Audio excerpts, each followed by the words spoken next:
Good morning दोस्तों। Article 270 part 12 finance property contracts and suits पढ़ेंगे। तो क्या है ये article? Taxes levied and distributed between the union and the states. भाई क्या बताया गया इस आर्टिकल में? यूनियन और स्टेट के बीच में कैसे टैक्स लेवी और डिस्ट्रीब्यूट होते हैं और टैक्स का प्रोसीजर के बारे में है। भाई टैक्स का जो प्रोसीजर है उसको कैसे डिस्ट्रीब्यूट किया गया है, वो सारी चीज़ें इस आर्टिकल में बताई गई हैं। तो फटाफट देखते हैं पहले क्लोज को।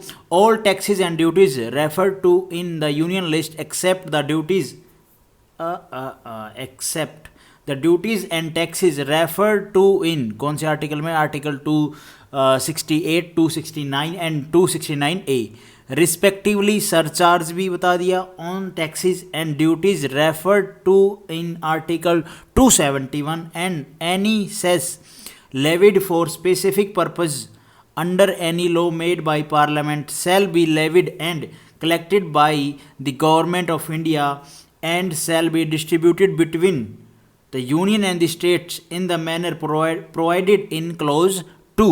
अब क्या है इसका निचोड़, मैं आपको एक एक करके बताता हूँ। देखो पहले तो इसमें ये बताया गया, ये जो आर्टिकल है ना इनको छोड़ के एक्सेप्ट। तो आर्टिकल 268 में क्या था? ड्यूटी के बारे में था इसमें, और स्टैंप ड्यूटी में वही कि सेंट्रल गवर्नमेंट ड्यूटीज लेवी कर रही है, बट कलेक्शन और विड्रॉ स्टेट के पास है राइट। और जो भी स्टैंप ड्यूटीज का कलेक्शन है ये कंसोलिडेटेड फंड ऑफ स्टेट में जाएगा। ये बात हमने पढ़ी थी इस आर्टिकल में। और आर्टिकल इसको मतलब इस चीज़ को छोड़ के यहाँ पे ये जो एक्सेप्ट वर्ड है, मैं इन्हीं सभी आर्टिकल को बस थोड़ा थोड़ा एक्सप्लेन कर रहा हूँ। इनको छोड़ के उसके बारे में आगे इसमें बताया गया वो मैं आपको बताऊंगा। उसके बाद आर्टिकल 269 में क्या बताया गया था? भाई यूनियन गवर्नमेंट लेवी भी कर रही है, कलेक्ट भी कर रही है और स्टेट गवर्नमेंट को दे भी रही है। तो इस पॉइंट को भी छोड़ के जो आर्टिकल 269 में इसमें जो बताया गया उसको छोड़ के, और आर्टिकल 269A में क्या था कि भाई इंसर्टेड आफ्टर जीएसटी। भाई इसमें इंसर्ट कर दिया गया था जीएसटी आने के बाद कि about inter state trade commerce के बारे में था ये। इसमें जो भी सेंटर कलेक्ट कर रही है बट डिस्ट्रीब्यूट दोनों में होगा। भाई सेंटर जो भी टैक्सेस या ड्यूटीज जो भी पैसा आ रहा है उसको क्या कलेक्ट तो कर रही है, लेकिन डिस्ट्रीब्यूट किस में कर रही है? स्टेट और सेंटर दोनों में दे रही है। ठीक है, इनको छोड़ के और जो ये सरचार्ज है, अब सरचार्ज क्या होता है? टैक्स के ऊपर टैक्स होता है यार। वो ग्रुप होते हैं ना जिनकी भाई इनकम ज़्यादा होती है तो उनके ऊपर लगता है। पहले तो वो टैक्स दे रहे होते हैं, उसके ऊपर भी फिर वो टैक्स देते हैं। वो अलग प्रोसीजर है, कभी उसमें फिर बात करेंगे। ठीक है, और जो सरचार्ज कंसोलिडेटेड फंड जो भी सरचार्ज होगा, मतलब जो भी टैक्स के ऊपर टैक्स आएगा ना, वो कंसोलिडेटेड फंड ऑफ इंडिया में जाता है और उसका यूज़ एक स्पेसिफिक पर्पज़ के लिए होता है। मान लो इस पॉइंट के लिए यूज़ हुआ तो थोड़ा बहुत इधर भी यूज़ कर लिया, इधर भी यूज़ कर सकते हैं, कोई दिक्कत नहीं है। लेकिन इससे आगे वाला जो पॉइंट है ना, ये सेल्स, ये क्या है? इसमें जो पैसा, इसके बारे में बताऊंगा मैं। इसमें जो पैसा कलेक्ट होता है ना वो इस स्पेसिफिक पर प्रोजेक्ट या जो भी काम के लिए यूज़ करने के लिए पास हुआ है ना, तो उसी के लिए होगा और किसी के लिए नहीं हो सकता है। ये पॉइंट आप थोड़ा ध्यान रखना। अब ये सेस क्या होता है? सेस कह लो या सेस कह लो, ये टैक्स के ऊपर थोड़ा एक्स्ट्रा पैसा लेते हैं। भाई मान लो एजुकेशन सेस हो गया, काफ़ी अलग अलग डिपार्टमेंट में अलग अलग चीज़ के लिए ये लिया जाता है। तो वो चीज़ है, बाकी इसको एक स्पेसिफिक पर्पज़ के लिए अगर ये अलॉट हुआ ना तो उसी चीज़ के लिए ही यूज़ होगा। तो इन आर्टिकल्स को छोड़ के आर्टिकल 268, 269, 269A और 271 में क्या है? वही सेस और सरचार्ज के बारे में है।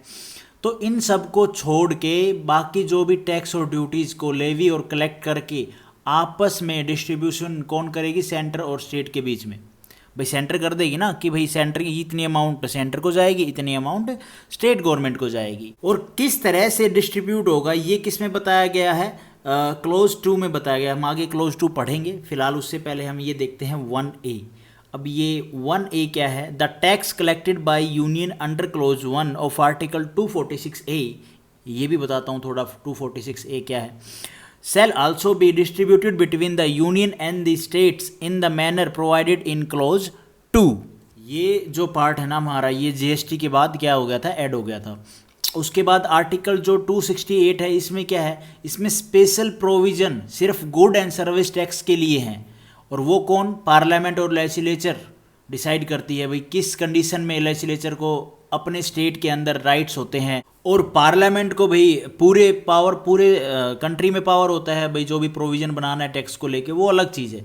तो सिंपल सी बात तो यही है, इस आर्टिकल में बताया गया था स्टेट को अपनी पावर है, लेजिस्लेचर को कि भाई किस हिसाब से प्रोविज़न बनाने हैं, भाई एक्ट बनाना, लॉ बनाना है। और पार्लियामेंट को भाई पूरा राइट है पूरे देश के लिए जो भी टैक्स को लेके जो भी लॉ बनाना है, वो चीज़ है।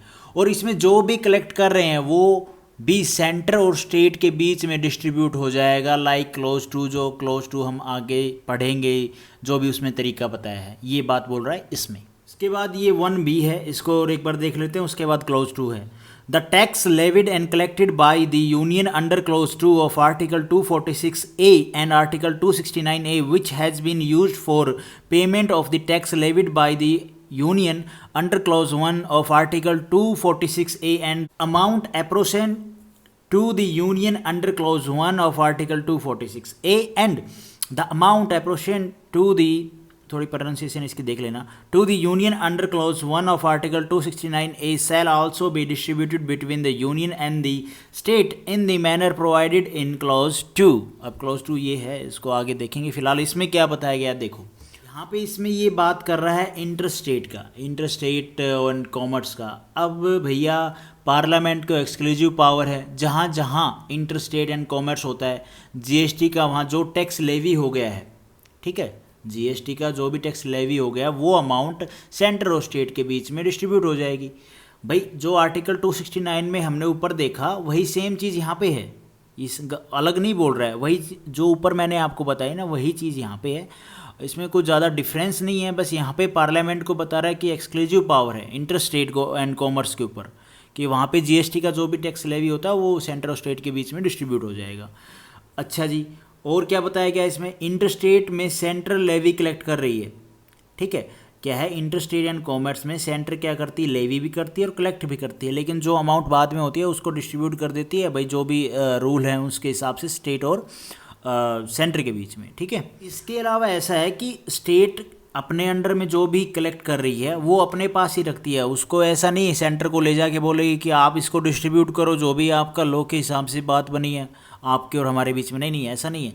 जो सेंटर क्या करती है, लेवी और कलेक्ट करती है ना, उसको स्टेट और सेंटर दोनों में बांटती है, लेकिन जो स्टेट कलेक्ट करती है वो स्टेट के पास ही रहता है, ये बात आप ध्यान रखना। उसके बाद क्लोज टू है, such percentage as may be prescribed of the net proceeds of any such tax or duty in any financial year shall not form part of the consolidated fund of India but shall be assigned to the states within which that tax or duty is leviable in that year and shall be distributed among those states in such manner and from such time as may be prescribed in the manner provide in clause 3। clause 3 हम आगे देखेंगे, पहले हम close 2 को ही cover कर लेते हैं। सच percentage, सच percentage मतलब इसको हम इस क्लोज को सिंपल लैंग्वेज में समझे ना तो ये है कि भाई जो भी परसेंटेज डिसाइड हो गया है लॉ बना के कि इतना परसेंटेज जिस भी फील्ड में टैक्स कलेक्ट कर रही है गवर्नमेंट, सेंट्रल गवर्नमेंट लेवी कर रही है और कलेक्ट कर रही है, तो वहाँ पे लॉ में ये बता दिया कि भाई इतना परसेंटेज स्टेट्स को जाएगा, इतना परसेंटेज सेंटर को रहेगा। तो जो परसेंटेज डिसाइड होने के बाद सेंट्रल गवर्नमेंट को इतना, स्टेट गवर्नमेंट को इतना, जो परसेंटेज स्टेट को डिसाइड हो गया वो स्टेट के कंसोलिडेटेड फंड ऑफ स्टेट में चला जाता है। इतनी सी बात ये यहाँ पे बोल रहा है और कोई नहीं है, सिंपल सी बात है। सेंटर ने भैया डिसाइड किया कितना परसेंटेज स्टेट को जाएगा तो उतना परसेंटेज स्टेट को स्टेट के कंसोलिडेटेड फंड ऑफ स्टेट में भेज दिया जाता है, ये बात बोल रहा है इसमें। पॉइंट मेन तो यही है कि जो परसेंटेज डिसाइड हो गया उतना ही जाएगा जो लॉ बना के, ठीक है। उसके बाद हम क्लोज 3 देखते हैं, इसमें भी कुछ अलग से बताया गया है क्या। In this article prescribed means क्या है भाई, देखो इसका मतलब प्रिस्क्राइब्ड का मतलब until a finance commission has been constituted prescribed by the president by order, ठीक है जी।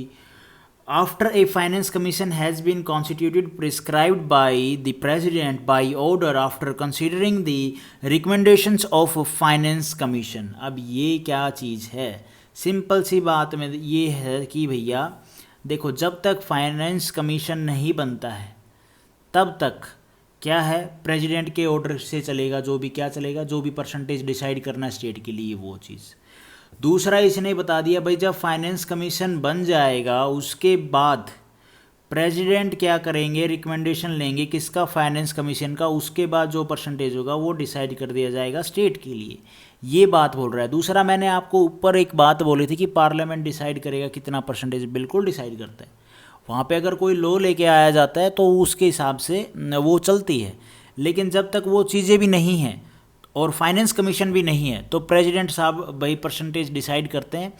और ये प्रेसिडेंट अनटिल कब तक करेगा, जब तक फाइनेंस कमीशन नहीं बनी है। फाइनेंस कमीशन जब बन जाएगी तो उनके रिकमेंडेशन से अब भाई जो भी परसेंटेज डिसाइड होगा वो बता दिया जाएगा प्रेसिडेंट साहब के द्वारा। तो ये बात बोल रहा है इस क्लोज 3 में। तो यही था हमारा article 270। Thank you for watching this video. Video आपको थोड़ी भी ठीक लगी तो लाइक करना, चैनल पर नए हो तो भाई सब्सक्राइब करना।